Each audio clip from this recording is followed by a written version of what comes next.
The placebo effect. Well, you know what that is, right? Easy. Placebo effect is the effect of an inert substance, the effect of something that has no The effect. things that shape our mindsets, which in turn activate our body's natural healing abilities. Except, I promise you, it is way more fascinating and weird than you think. In fact, I would say the placebo is maybe my favourite topic in all of medicine, and I've been meaning to make this video for ages.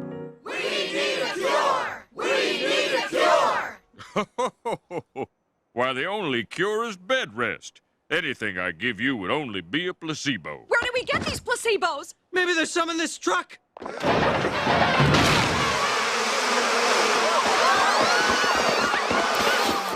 I'm cured. I mean, ouch. Not only will we explore the placebo effect and its evil twin, but I might do something rather unexpected and pivot to becoming a life coach and guru who's going to make some bold promises to improve your health, because I'm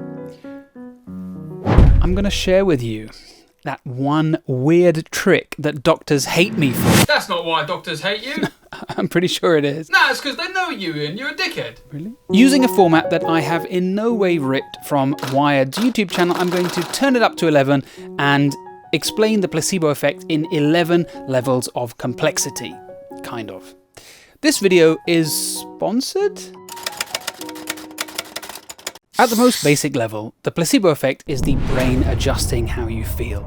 When my son falls over and hurts his knee, he starts crying. When I give him a kiss better and a cuddle, he immediately starts smiling and runs off. Do I have any magical healing chemicals in my saliva? No, or I would have made a fortune setting up a clinic where I lick patients. Oh God, I think I've just given a quack an idea, haven't I?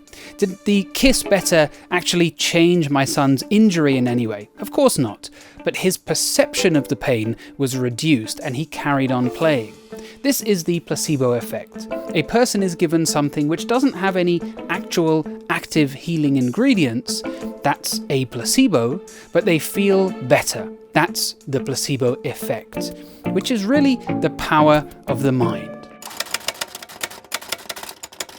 What's actually causing the placebo effect is expectation. Now, because my son is a 4-year-old maniac, let's not use his brain as an example of an average mature human, and instead assume that you are normal. It's a big assumption, I know.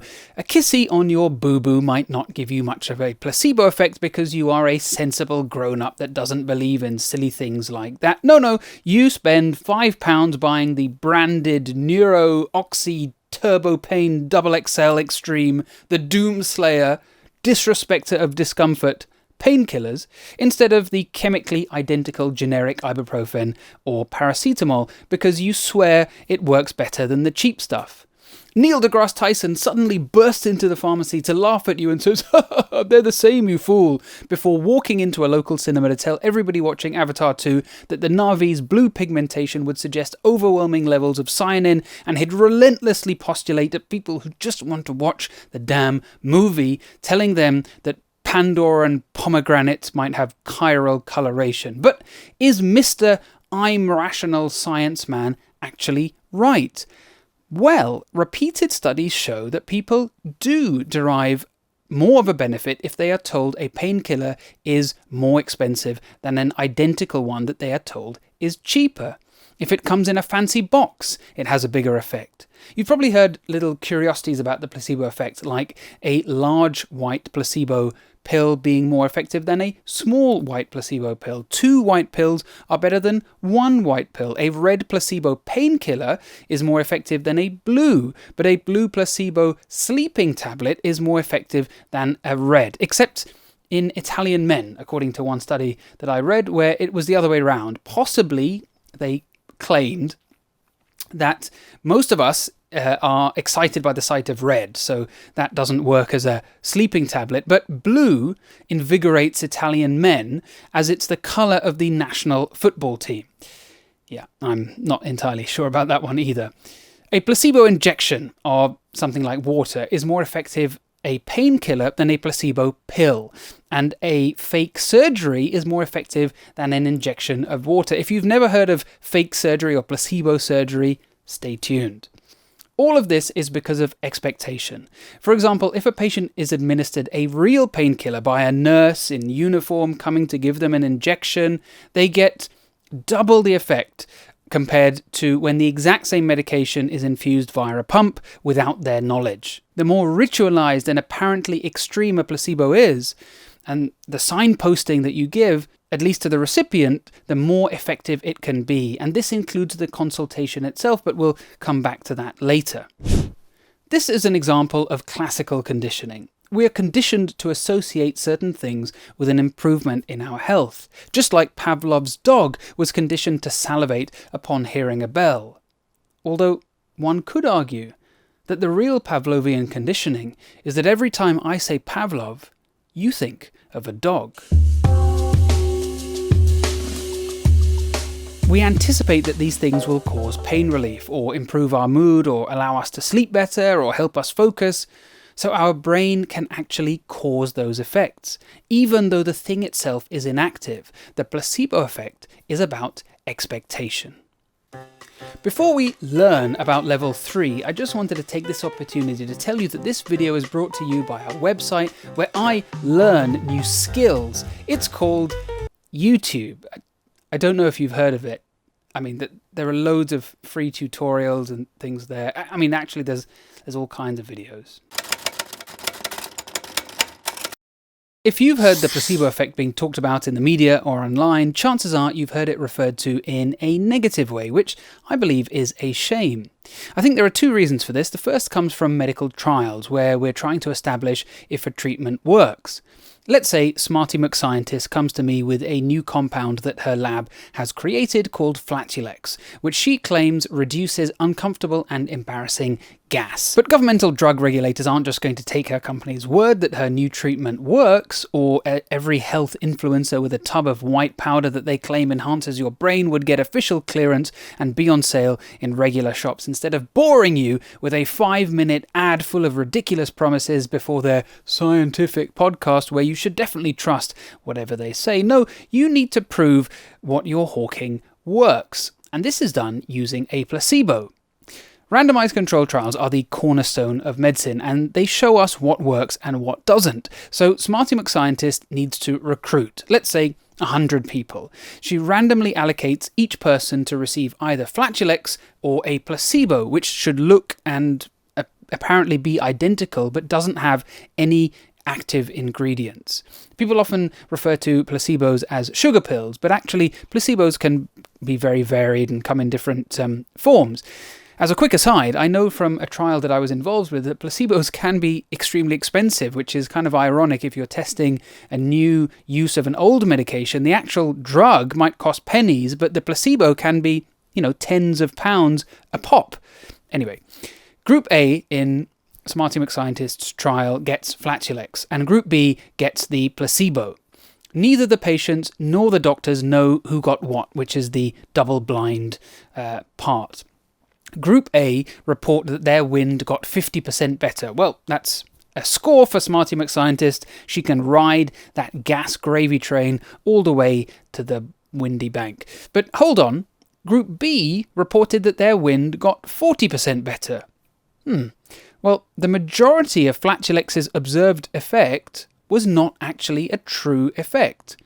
I'm stopping short of saying 40% was placebo because it wasn't, and I'll explain why a bit later, but it is now clear that Flatulex is far less impressive than had Smarty McScientist just given her medication to a group of people and asked if they felt better, which is often the format of TV adverts for things like beauty creams or toothpaste. 62% of women reported firmer skin. But we would have never known about Flatulex's deflated effect without a control group who are randomly assigned, so you can't pick and choose who goes into which group. And without that control group getting a placebo. So the placebo effect can be regarded as problematic or talked about in a negative way because it muddies the waters of testing new drugs.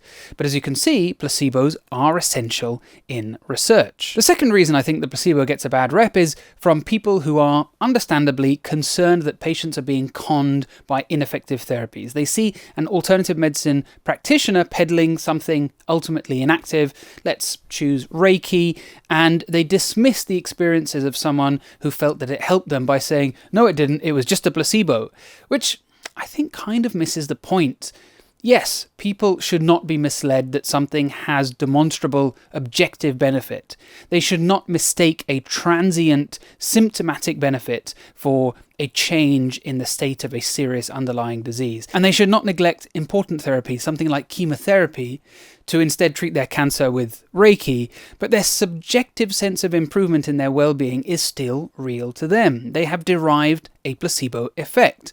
For example, if someone is having chemotherapy and they find that their perception of the nausea associated with it is helped by Reiki, then I don't see a problem with it. Let's take the potentially fraudulent connotations out of the equation. When you're feeling sick and your mum makes you a cup of honey and lemon or chicken soup, we all know there's nothing magic contained therein, but is there a more powerful placebo than a caring family member showing their love? Before we get to level 4, I'd just like to pause for a second to warn you about your security online. The internet's a dangerous place with people who want to spy on your wares, steal your fishes, and touch your PNS, which is why I would heartily recommend unplugging your modem. If you take yourself off the grid entirely, ideally cut the line from outside your house, live off the land, build a bunker, arm yourself, avoid seed oils, eat goat testicles, raise your children in a fortified room that others will later refer to as a dungeon, but don't let that put you off. It's the only way you'll ever be safe. The placebo effect is amazing, and I'm hardly the first person to be entranced by it, but some can get a bit carried away. Every improvement that occurs after taking something that isn't inherently active is not the placebo effect. There are two other important concepts that need to be borne in mind. The first is simply the natural history of an illness. If you come to me with a stinking cold and I tell you to squeeze oranges all over yourself and rub lemon zest into your hair, soon you're going to feel a lot better. If you're gullible and you've never had a cold before, you'll believe that Dr. Francis's citrus system made you better. But, of course, almost all colds just get better on their own after a few days. A more realistic version of this is one doctor giving somebody with a viral illness some antibiotics, and the person gets better. They might believe the antibiotics helped, and when another doctor correctly doesn't give them antibiotics for a viral infection a year later, they will think that doctor is treating them poorly. People tend to attribute causality to something that they did or took, but the reality is they would have just got better no matter what. The great Voltaire famously satirized this by saying the art of medicine consists of amusing the patient until nature cures the disease. And before the anti-modern medicine mafia collectively climax, Voltaire said this in the 18th century, and we have a lot more treatments since then. The second concept is regression to the mean. And this is slightly different and can be slightly tricky as well to understand. As a term, it was actually coined by another deeply questionable Francis, who also taught at UCL, Francis Galton, statistician, anthropologist, polymath, cousin to Charles Darwin, racist, and essentially the inventor of eugenics, another term that he actually coined, along with things like nature versus nurture. But let's not digress from the meme. Let's think of a common problem that people tend to get from time to time, something like a headache. Now, some headaches you get are quite mild, and some are moderate. Some are awful. Over the course of the year, you might get 10 headaches. Their severity varies randomly. 9 times out of 10, you just put up with it. But everybody has a point at which the severity of their headache is so bad they decide to see a doctor. And due to catastrophic NHS underfunding, you are unlucky enough to see me for your headache. I'm branching out into managing inferior organs. And I tell you that the next time you get a headache, you should take a swig of Dr. Francis's fantastic feel-good formula, which is actually just Maggie Hot and Sweet mixed with hand sanitizer.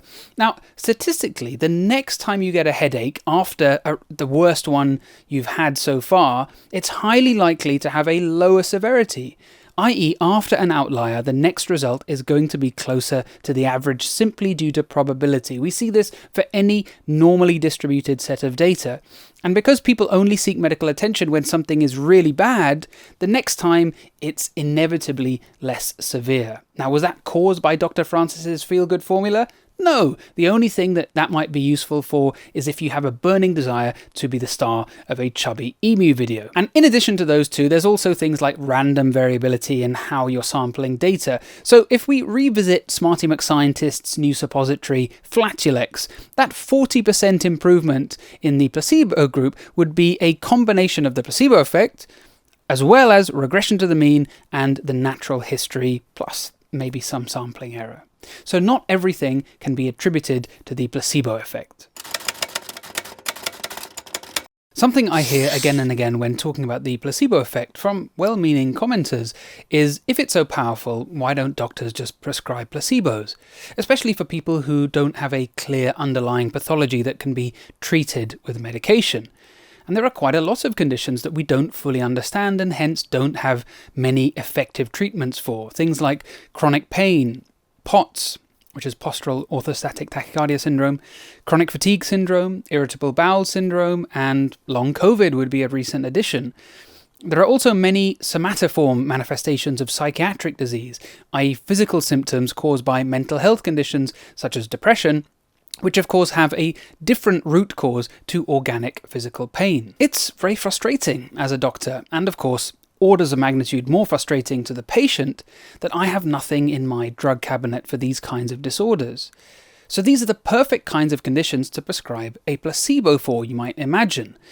Sadly, these are often patients most susceptible to the promises of alternative medicine as well, and because they tend to affect women more than men, and women in general tend to have worse experiences with the conventional medical system, perhaps this is why wellness tends to be dominated by women.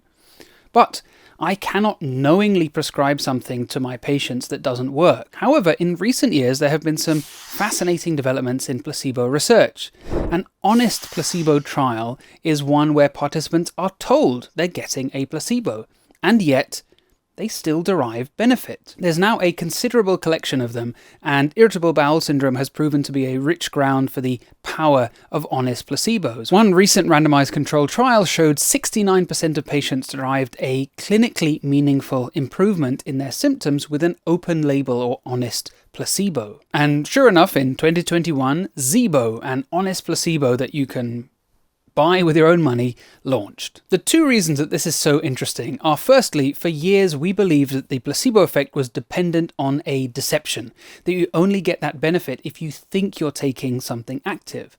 But that isn't necessarily the case. And secondly, while an honest placebo will not have the same effect as an active drug plus the placebo effect, for the aforementioned conditions, things where we don't have effective active treatments, this offers great promise for managing symptoms. I'll explain how I personally use this towards the end of the video. Just before we get to level 6, I thought it's important to say that some of the research from this video came from books. Now, Sam Bankman-Fried says that he doesn't think much of books and he hasn't read any. Lex Friedman says he's going to read Dune and The Brothers Karamazov in 2 weeks this May, and I believe everything that a man with a podcast says. But what I've managed to figure out so far is that books are words on pages bound together. But one of the characteristics you'll notice about them is that they're silent. And when I'm doing chores in the house or driving to work, I want to listen to books. So sign up today for Parenthood. Yes, I make my child read books to me while I work. I get to listen to 50 Shades of Grey and he learns to read. Or if he doesn't, he gets the hose again. Superman is a cultural icon, played by legends like Christopher Reeve and Henry Cavill. Bizarro, forgotten. Mario gets countless movies and games. Wario gets... Nobody deserves that. So let's not neglect the placebo's evil twin, nocebo.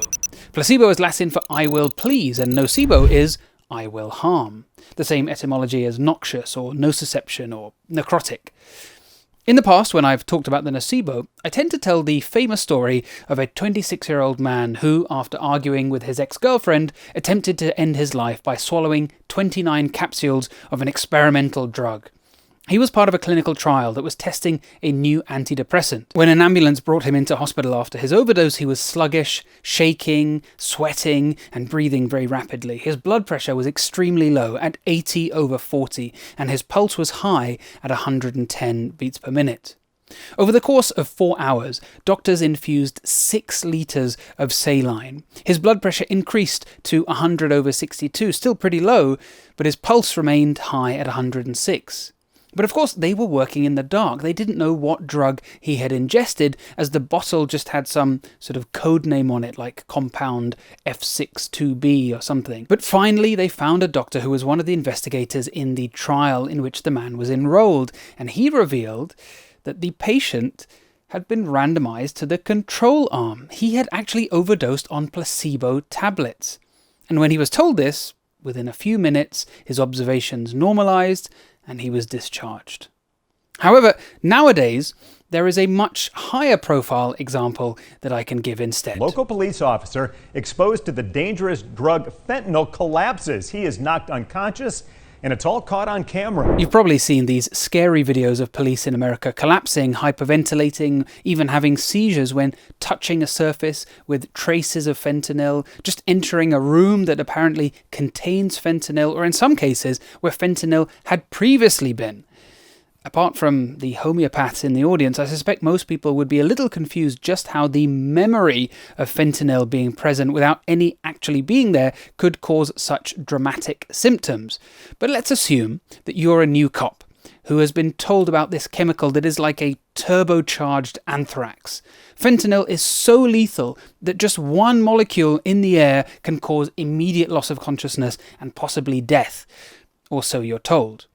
You're not a pharmacist, you're not a chemist. You believe the scaremongering on every police Facebook page about this terrifying substance. Why wouldn't you? So in your mind, fentanyl is like radioactive polonium. The US has a very serious opiate crisis, of course. There is no denying that. And people dying from fentanyl toxicity is very real. But to be harmed by opiates, you need to ingest them, either orally, by smoking them, or by injecting. There's no way that fentanyl, which is a powder, can be aerosolized in this way to go in the air to cause these kinds of symptoms, and it simply cannot be absorbed by the skin in any meaningful way unless you literally bathe in it for a few hours, and cannot cause immediate symptoms by breathing it in like this. Here is me and one of my colleagues mixing up some fentanyl without wearing respirator masks or even gloves. If I spill any on my hand when administering it, nothing happens. I use fentanyl for almost all of my cases. So you're not even wearing gloves there. That's you haven't collapsed in a heap. Oh my gosh. You're very brave. What is actually happening to these police officers, who, to be clear, I don't blame in any way, is a powerful nocebo. The problem is the culture of fear that's been established, causing such dramatic responses. It's been fueled by journalists who brainlessly cover these stories without any scientific input and quote utterly insane things like this in the Washington Post without any analysis. "Think about this," Police Chief Lane told Inside Edition. "Nobody sees that on his shirt. He leaves. He goes home. He takes off that shirt, throws it in the wash. His mom, his wife, and his girlfriend goes in the laundry, touches that shirt. Boom! They drop. He goes home to his kid. Daddy, daddy, they hug him. Boom! They drop. His dog sniffs his shirt and it kills his damn dog. This could never end. Lethal laundry forevermore until the rapture." Or by so-called propaganda TV shows like NCIS showing somebody dying after stepping into a pool in which there was a bag of fentanyl. Now, if you find this implausible, because cops are tough and surely wouldn't be so physically paralyzed by fear, some kids in Uvalde, Texas might disagree. Furthermore, if you analyze these videos, police usually collapse hyperventilating in an agitated state. The shaking or tonic rigidity they have is what's called pseudo-seizures, which is actually fairly common, and they're not actually having a fit. However, opiate overdose causes the complete opposite physiological picture. People breathe extremely slowly. The cause of death is usually complete cessation of breathing. They are not hyperventilating, they're not agitated, they might even be motionless. They have pinpoint pupils. Police have been trained to administer Narcan or naloxone, which is an opiate blocker, to those suspected of overdose. Now, Narcan, thankfully, is fairly harmless. So if you have no fentanyl in your system, it won't have much of an effect. But of course, the police immediately recover due to factors we've already covered, their transient nocebo symptoms simply wearing off, and a powerful psychological placebo reassurance is given from the Narcan. A more everyday manifestation of the nocebo effect are side effects from medications. I made a whole video about statins and how, because people are conditioned by the media or their friends that statins cause muscle pains, these are commonly reported. But a very elegant study which compared an inert tablet with a statin and with no tablet at all showed that simply taking a tablet, active or not, can cause the nocebo effect. So you see, a sugar pill can have a positive or a negative effect simply based on what you expect it to do. Many people drop out of placebo arms in clinical trials saying that the medication made them feel awful, even though they weren't actually getting any medication. And of course, we are living through an example of a treatment rolled out to millions of people at once, which has been discussed more than any medical intervention in history, and depending on what you read or you're told before your vaccine, what your biases are, this will all shape the symptomatic response that you get. Which raises an interesting ethical quandary. If I spell out every awful side effect a medication can have to a patient before giving it to them, I am literally increasing their chance of having a nocebo reaction. But I can't omit important information. If 1 in 10 people report a side effect, I think everyone would agree that I need to mention this. But what about something experienced by 1 in 1,000 people, 1 in 10,000 people? Some people like to read up about a medication, very understandably. But manufacturers are legally required to list even extremely rare adverse events if they're serious. So this can have a negative effect on a patient if they become concerned they might experience something awful, even if the tablet is well tolerated by the vast majority of people. Again, compare this to alternative medicine practitioners who rarely discuss the possible side effects of therapies that they deliver, and who might exaggerate the benefits with a confidence that scientifically guided practitioners simply cannot give. If I say, well, this medication was shown to be effective in 6 out of 10 people who received it, with a small improvement in most, but a large improvement in 10%, although I can't guarantee if it's going to work for you. Adverse reactions that have been reported include fatigue and headache and nausea and vomiting and reliving your most cringy moment of the last 12 months, versus this colonic irrigation is going to make you feel incredible. It's totally safe and it's definitely going to succeed where those blinkered big pharma slaves in white coats failed. You've already learnt that a placebo can be much more than just tablets, but it could be the words a healer uses, how engaged they are, the decor of their office, the way they examine you. But the one that gets the most incredulity whenever I have mentioned it before is the placebo effect of an operation. Surely anaesthetizing someone, cutting them open, removing or modifying something, and closing them up is a physical act with real effects. Well, yes, but just like anything, it also has a placebo effect. And more often than you might believe, that's all it offers. And the thing that really blows people's minds is that we only know this by doing trials where we do fake operations, which some of you, when commenting on a previous video when I'd mentioned this, called unethical. So what the hell is a fake operation, and is it really unethical? Let's find out, and you can decide. We'll start by going back in time to before anesthetic had even been invented. Surgery was a brutal, painful thing. It would be reserved for situations where, if one did nothing, death would almost certainly result. Amputating infected limbs. Remember, there was no antibiotic back then. Childbirth, which had become complicated. Major injury. These were desperate attempts against terrible odds. But most operations today aren't like that. I was at medical school the first time I heard about a sham surgery trial making waves. Back pain is the biggest single cause of lost days at work. So many of us suffer terribly with back pain. For middle-aged and older people, that is frequently due to wear and tear of the bones or osteoarthritis.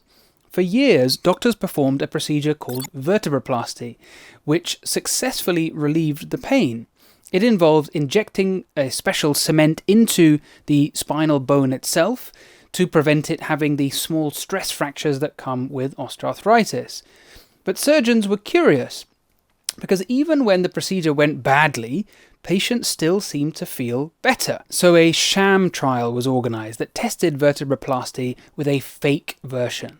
The patient had all the same prep in the operating theatre, but instead of cement, they were just injected with saline.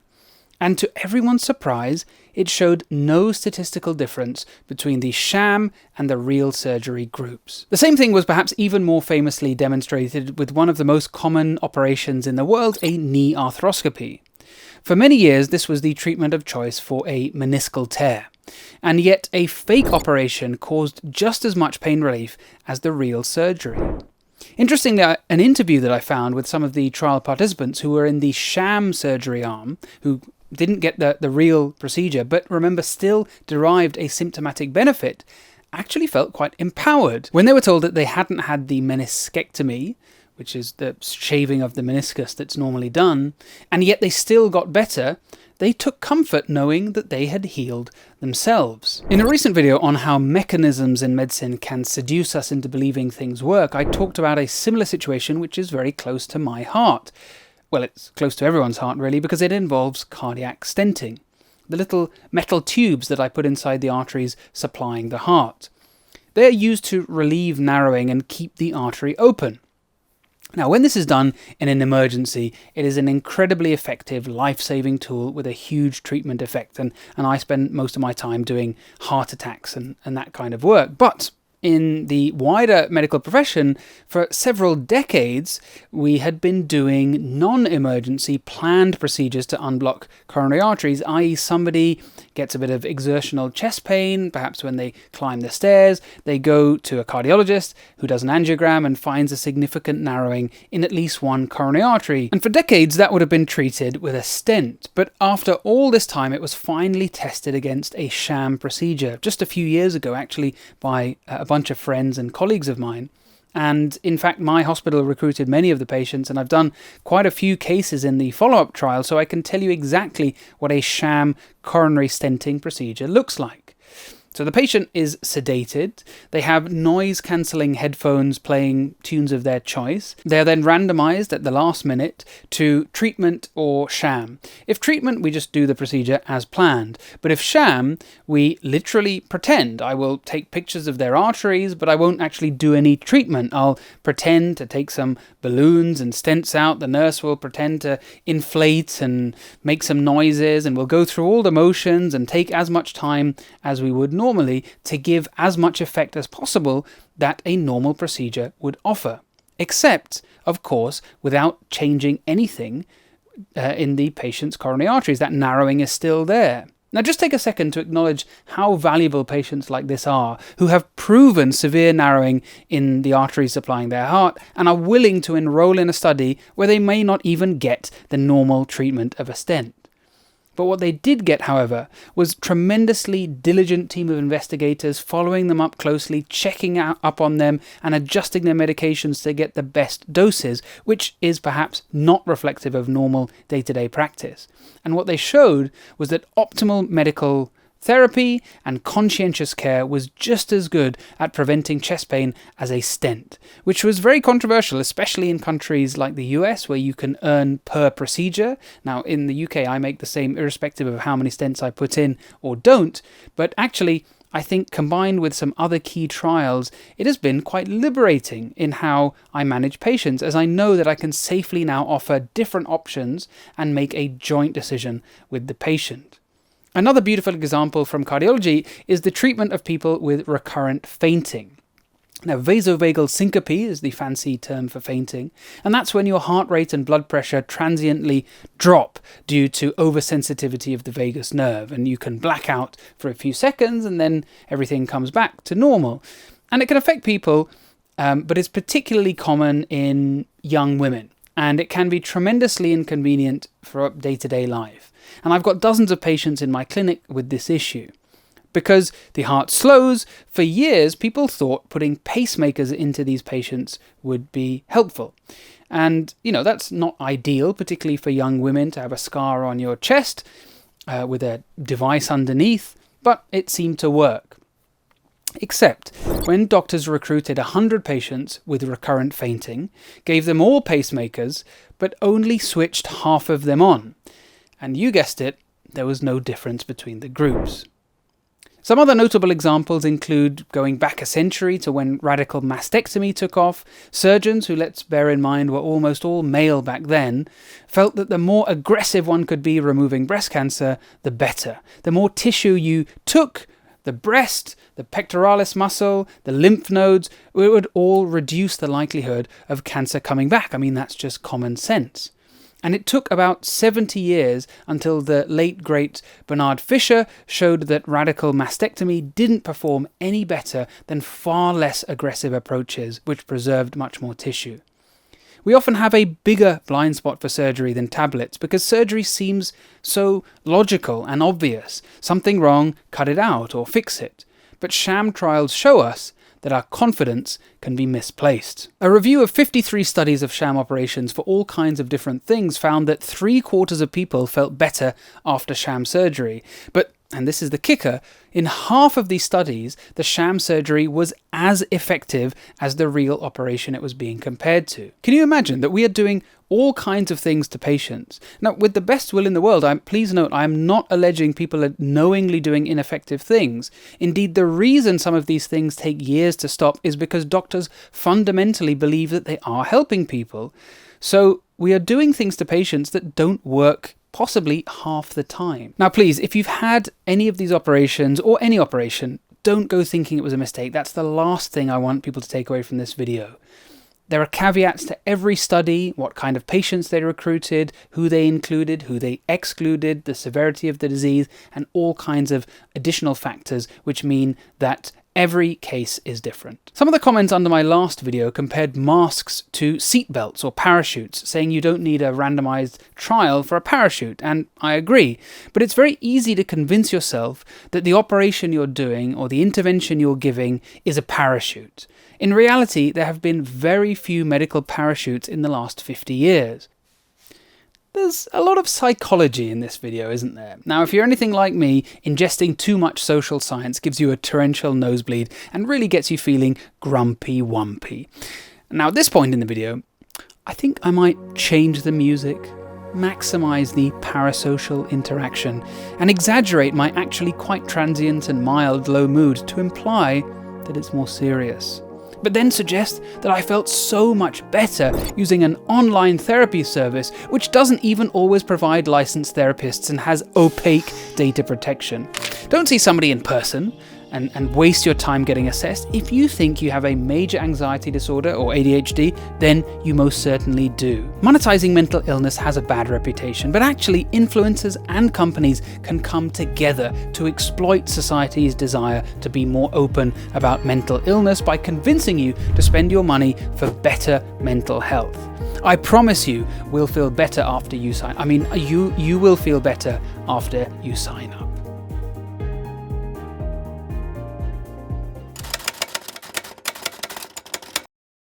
Humans have only had effective medical therapies for most things for really a blink of an eye in terms of our entire existence, but people have gone to healers probably well before the advent of recorded history. So the placebo effect is clearly nothing new.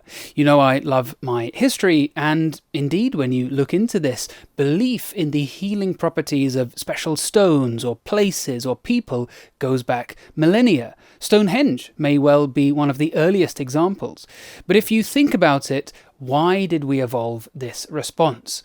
If the placebo effect allows us to heal ourselves without needing an active drug, why don't we just do that? Why don't we just heal ourselves instead of going through this rather complex process? You've doubtless heard of feel-good endorphins, but if you break down the word, it actually derives from endogenous, i.e. coming from within, morphine. Endogenous morphine, endorphin, our own morphine.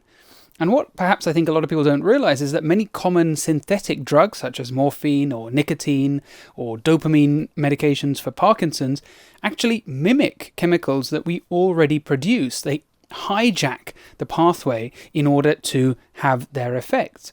And endorphins work on the exact same receptors that exogenous, or coming from outside, external morphine does.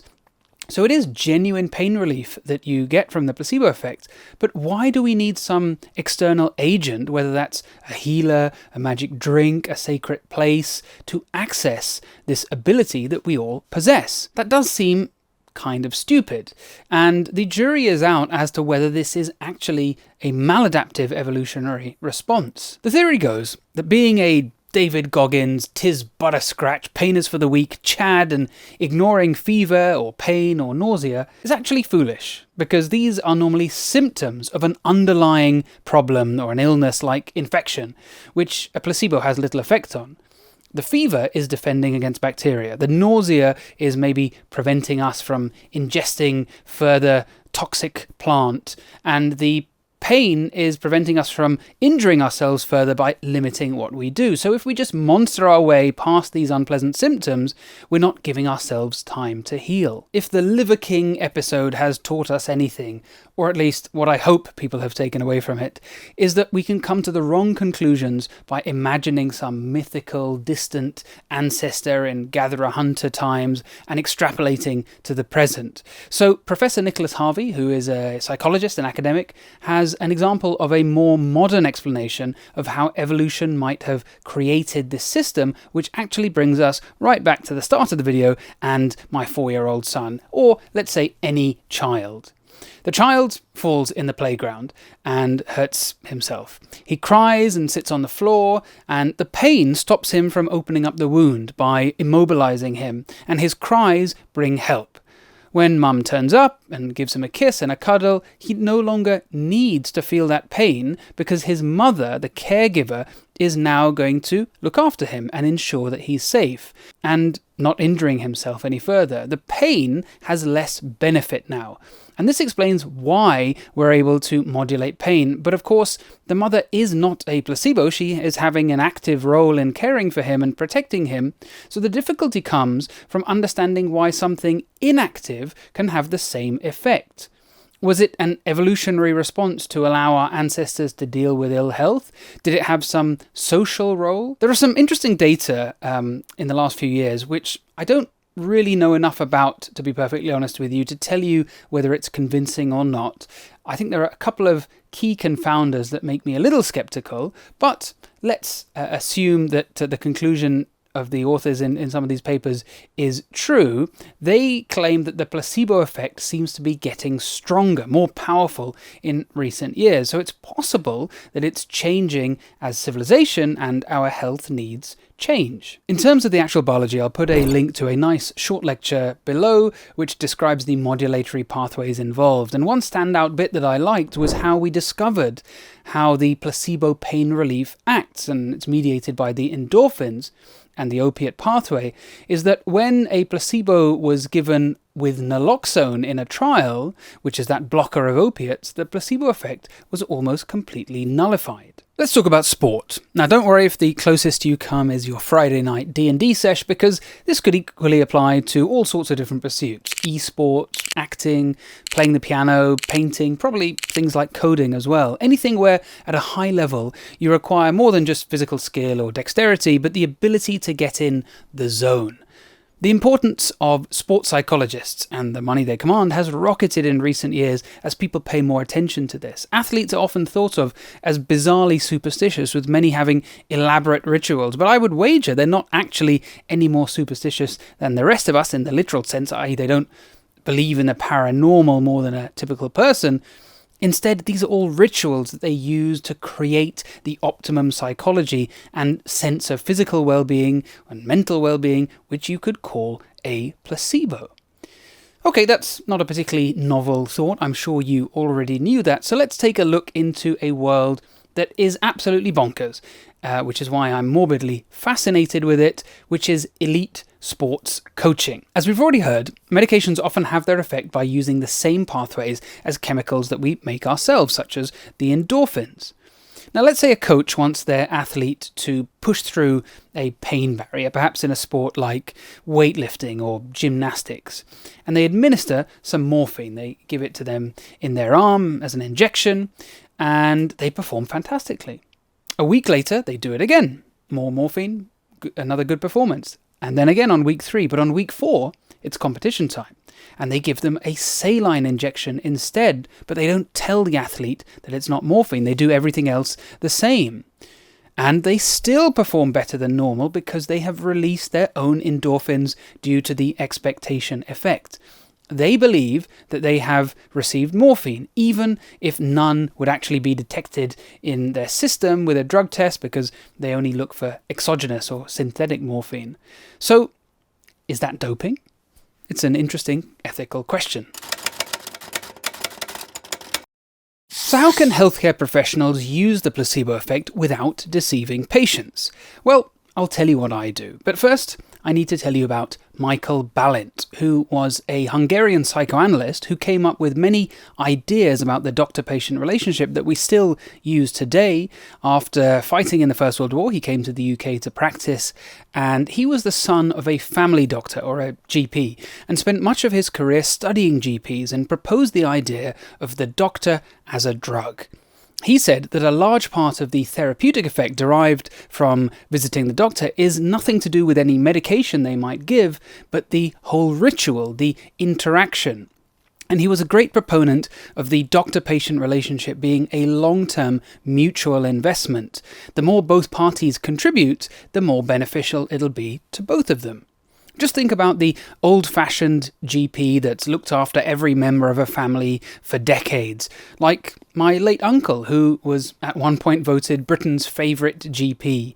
His regular patients only wanted to see Dr. Mishra rather than anybody else. That trust, that comfort that they felt with him was all part of his therapeutic effect. And the same goes for every beloved doctor that a patient has connected with. One of my mentors was like this. He looked after a highly specialised field, heart transplant patients. So some of them had been seeing him since they first fell ill as teenagers all the way through their lives. When I was training, I was allocated my own clinic and I would see the patients and everything went fine. I'd say, well, everything looks great and we can see you again in 6 months. And they'd nod and say thank you, and there'd be a slight silence as if they wanted to say something.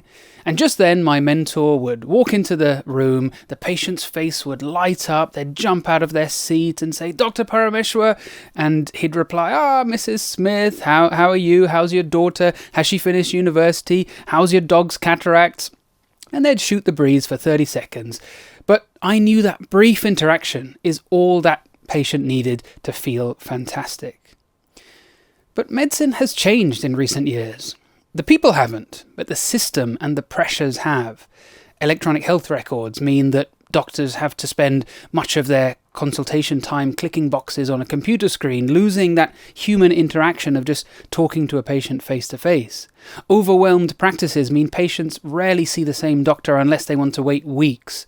My uncle's daughter, my cousin, is also a GP, and no matter how much she would want to emulate and achieve the same things that her dad did, there's no way you can take a history, examine a patient, talk about the treatment options, answer their concerns, and document everything in 10 minutes. And that is all that is allocated in the UK for a GP to see a patient, 10 minutes. And while that is very tough for the GPs, the real victim is the patient who has been robbed of the doctor as a drug. Now, you might think that I, dunk on alternative medicine quite frequently on this channel, and I certainly have been guilty of making fun, but I want to be clear, all of my ire is directed at those that mislead, and definitely not at patients for seeking out something else.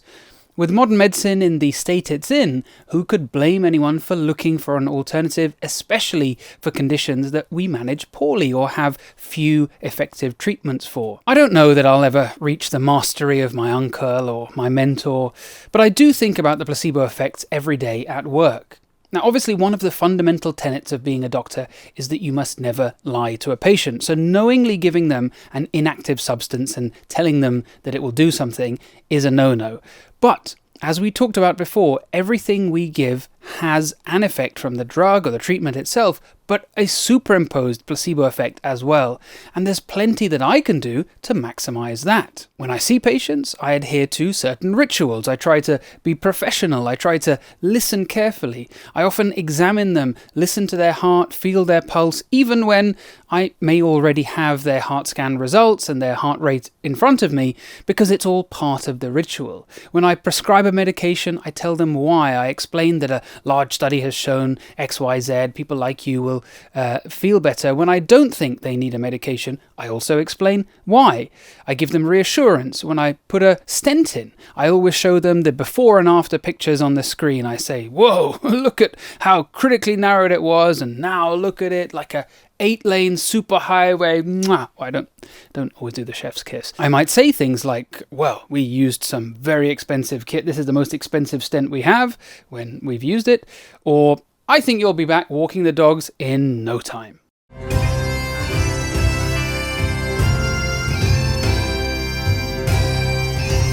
I know I've been taking the piss with these sponsor segments, so here's the real one.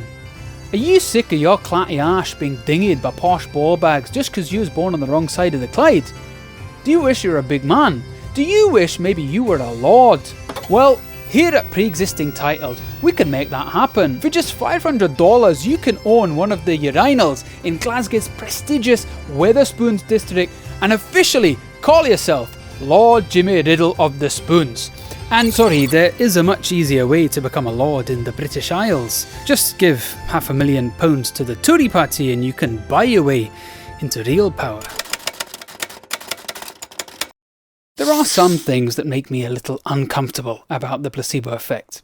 If we now understand that every aspect of the consultation has a bearing on the outcome, I just spoke about conscious ways that I can try to improve that, but there are some things that a doctor cannot adjust to make the patient feel more comfortable.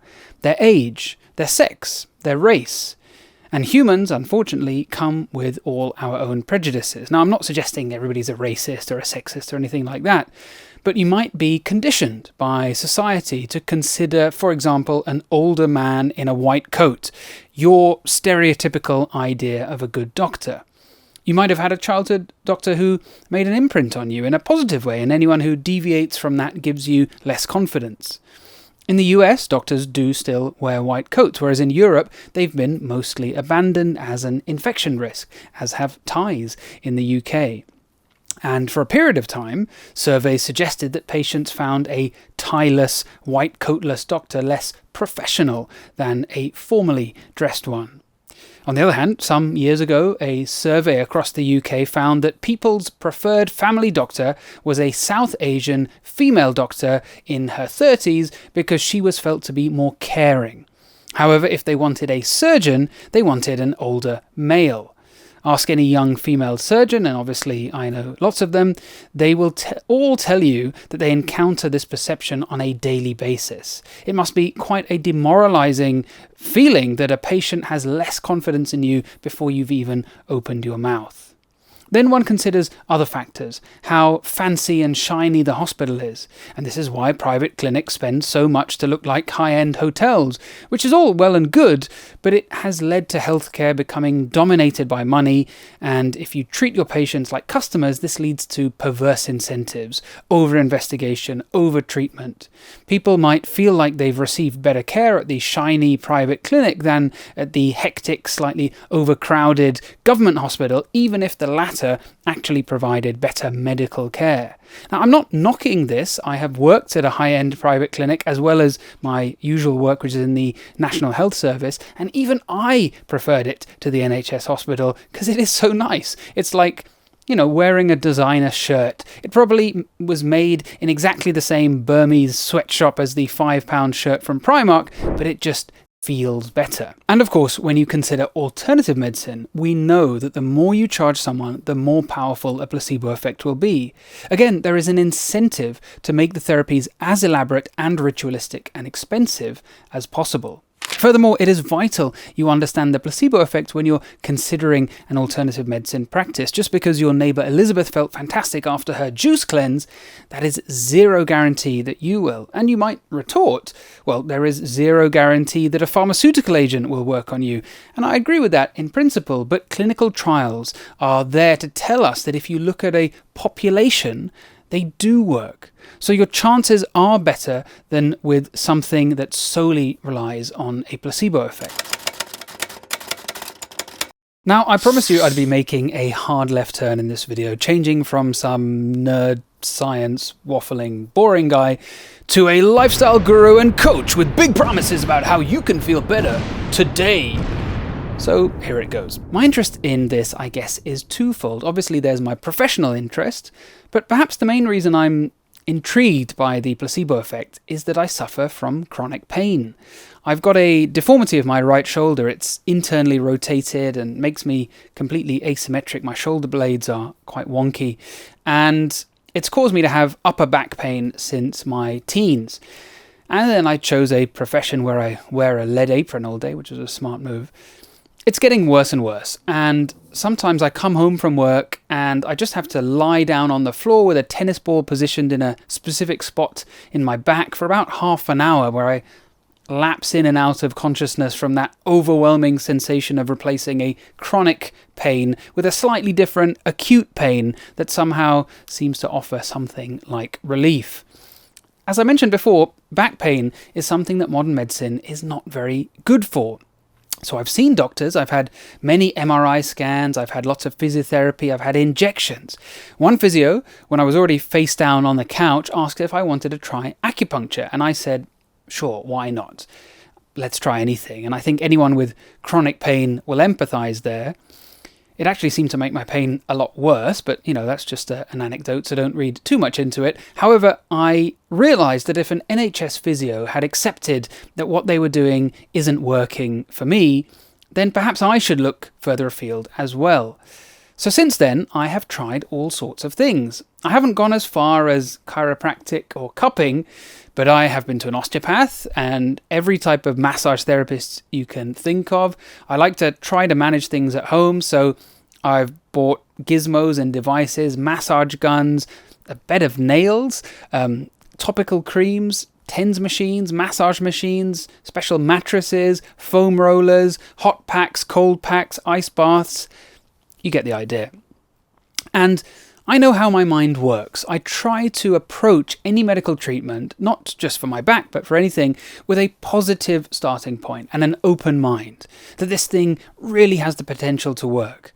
I visualize it working. I imagine the pain relief. I want to milk that placebo effect for every molecule of endogenous morphine that it can offer, or that I can offer myself. Then let's consider paracetamol, which is a pretty run-of-the-mill, over-the-counter, everyday drug. It's pretty much the only medication I take with any regularity, every now and again. So because of its true effect, but also regression to the mean, the placebo, time, those things we mentioned earlier, I associate paracetamol with a tremendous sense of pain relief. In my head, paracetamol is a wonder drug on a par with penicillin or oxygen. I know from medical evidence that that isn't the case, but it's a kind of pleasant cognitive dissonance, if that isn't a complete oxymoron, that I'm able to create for myself, that I allow myself to have. No matter what ails me, I believe that a paracetamol will help. Well, to an extent. I mean, if I lose my leg in an accident, I'm not going to be too worried about paracetamol's placebo effect, but I have this strong association in my head, and most of the time, for the kinds of health things I've encountered so far, paracetamol does help. Now, paracetamol, of course, is not a placebo. It's got a real effect, but what I'm doing is maxing out the whipped cream placebo effect on top. And if we consider the two things I just mentioned, I've abandoned about 99% of the things that I've tried for my back,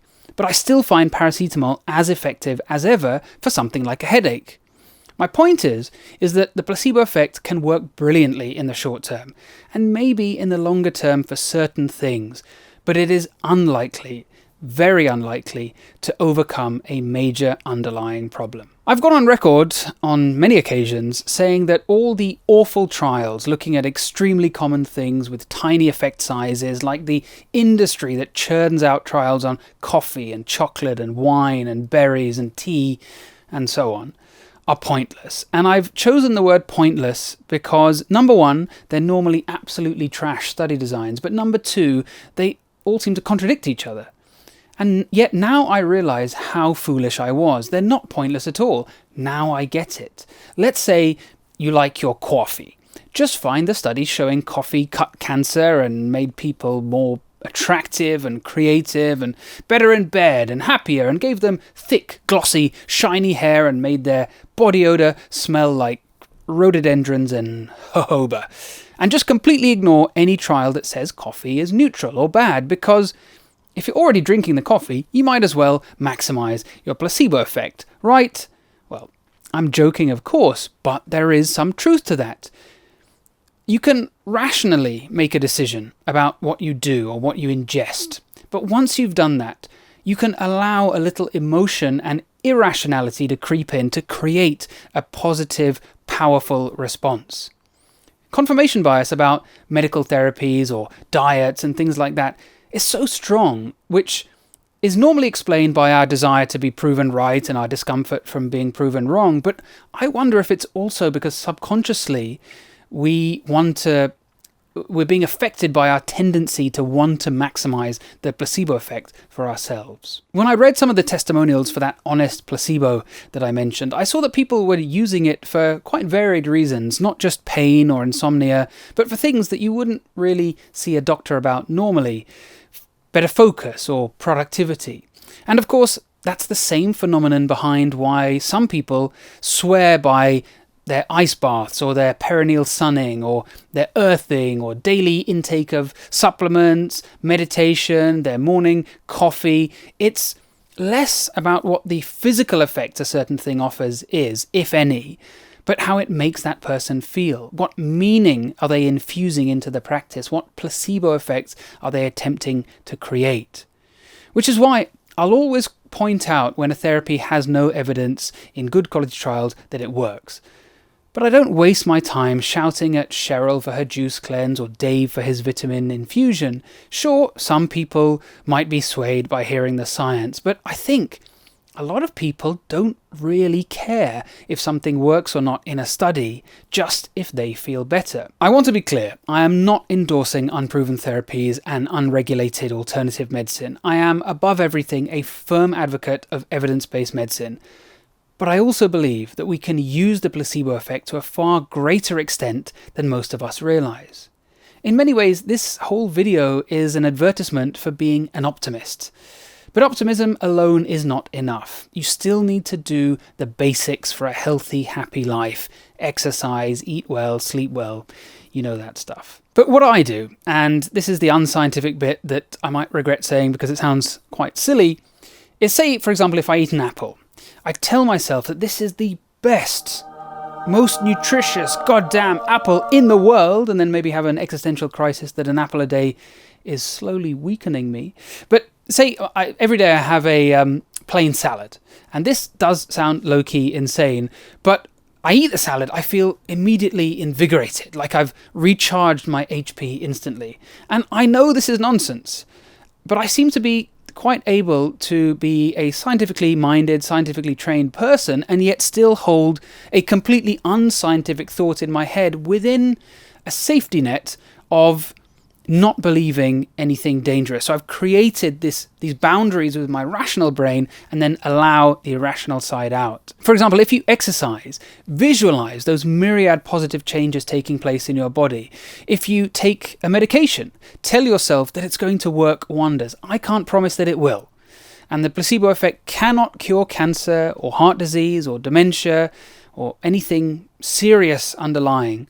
But there's no harm trying to give yourself the best chance to get the most out of your medication. And of course, if you have any medical concerns or complaints, please do talk to your doctor in real life. If you are tempted to try something outside of conventional proven medicine, ask 3 questions.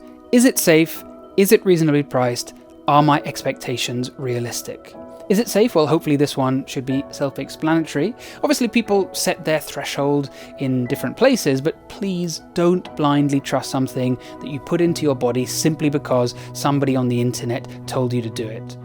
Do some research. And I know that phrase doesn't mean a lot these days especially, but I mean something just as simple as Googling it and looking for websites that aren't profiting from it, so maybe are more likely to be neutral. Find a trustworthy source. Don't just look at the first match. If you are able, check out the medical literature, if there is any. For a lot of these treatments, there won't be. And it is always worth talking to your doctor. I'm not saying that you necessarily have to ask if they're going to recommend it or not, but ask if they think there's a risk. For example, if you are thinking of taking a herbal remedy and you are on prescription medication, you can check with a pharmacist or your doctor whether they're likely to interact. Secondly, is it reasonably priced? Now, I could be puritanical and say that you should only try non-evidence-based things that are free. You shouldn't pay for anything that isn't evidence-based. But I have myself spent money on devices and treatments to test them out. However, none has been more than about £100, and probably most far, far cheaper. Some things like intravenous vitamin drips might not seem that expensive, but they have comically enormous markups. A salon in London was selling a hydration infusion for £100, which was nothing more than a bag of saline, which costs less than £2. And that's all because of science. Now, everyone's financial situation is different, but please do not spend hundreds or thousands on something without a proven track record. Someone once suggested stem cell therapy to me for my back, which I think was going to set me back something like £8,000 to £10,000. No, thank you. It's easy to call anything on sale without evidence a grift, but I know that some therapists do absolutely have the best intentions at heart and believe what they're doing is helping, even if it is actually ineffective. And lastly, are my expectations realistic? Does it make sense, or is this based on make-believe? Now, I think this one is the key for me, and perhaps the hardest for people to figure out, especially those without relevant expertise. Is there a biologically plausible way that it'll work? You can see a recent video of mine on something called a mechanistic bias for why biologically plausible is an important starting point, but it should never be the final step. If a patient tells me that they're treating their critically narrowed coronary arteries with Ayurvedic herbs because they feel the drugs that I've suggested are poisonous, and Auntie Sunita said that herbs can reverse heart disease, I'm going to try my best to explain evidence, biology, statistics to them to help them make a good decision. But if the same patient says they're going to carry on taking the drugs that I prescribed, but they would rather take some natural Ayurvedic herbs as well, just in case they do something extra, provided they're safe and there's no interactions, I have no complaints. If someone thinks that taking vitamins gives them a little extra pep, that's great. If they think it means they don't need to wear sunscreen when they go in the sun, that's bad news. Then consider, where do your expectations come from? Is it from the manufacturer's marketing spiel? Is it from an Instagram post? Why do you want to take whatever it is or use whatever it is? If you have been in chronic pain for years and you see a testimonial from somebody online who says that they were in chronic pain for years and overnight this device relieved it, does that sound realistic? I feel like there might be some scientists or doctors watching aghast that I'm not staunchly opposed to unproven alternative medicine.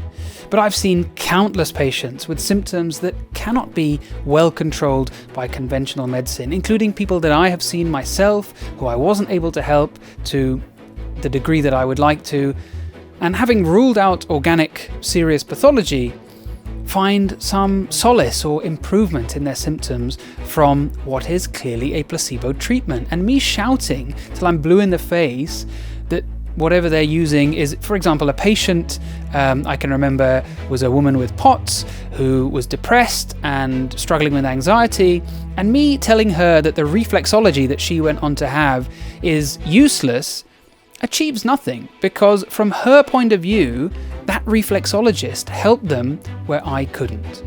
Besides, I would argue that there's actually very little that makes it through all three of those questions unscathed.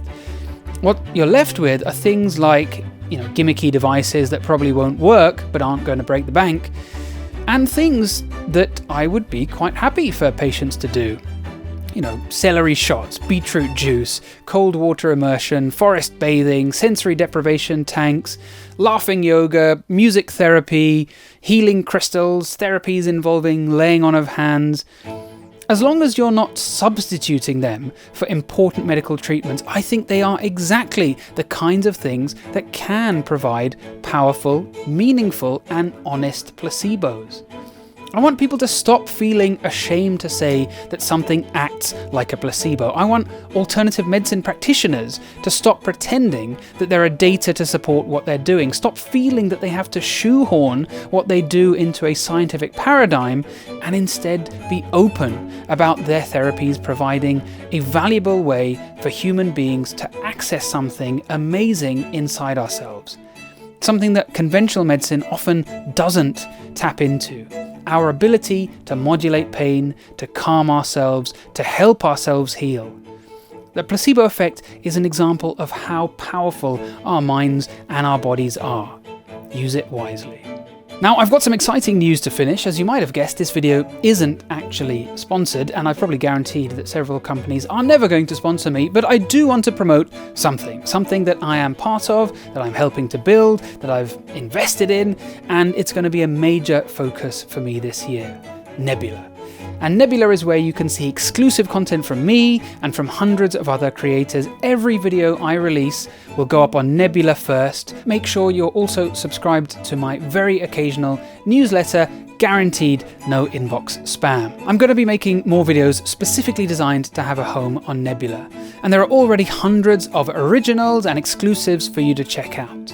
If you follow the link below and sign up via my channel, that shows the big boys and girls that you see I am also helping. But the whole idea behind Nebula is a way that you can watch all of this amazing content, but also directly support creators whose videos you enjoy. If you watch my channel for a while, you'll probably know that I've never really been comfortable with the idea of direct donation. I've never really encouraged it because I can go months and months without releasing anything.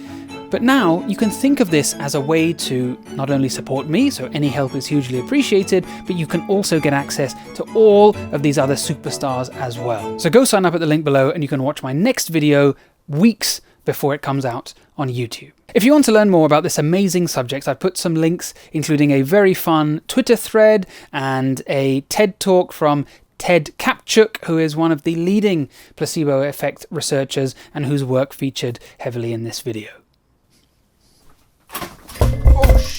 This was one of the stupidest ideas I've ever had. It is about 2 to 3 in the morning because I could only start shooting in the evening after work. It's about -3 outside and I'm in the garage, and I couldn't half do the video because then I'd be in some crazy facial hair, which I don't mind if I go to work particularly, and especially because you can just wear a mask a lot of the time, and my colleagues know that I'm slightly odd. But tomorrow I'm comparing or emceeing some big event at YouTube with like lots of healthcare people coming. So I didn't want to look like Lars from Futurama or Ned Flanders or something. So I had to finish it tonight. And look at my eyes. They're all red. And now it's time for bed. Of course, the placebo effect is just one of the myriad topics that make up the entire field of medicine. If you want to learn more about how the placebo effect, cardiology, and all the less important areas of medicine fit together, go check out Domain of Science, where my friend Dom has just published a really incredible work, which is the map of medicine. It's a video looking at the whole field, and if you don't know Dom's map of videos, you'll love them. They really are impressive, huge undertakings, so go check that out.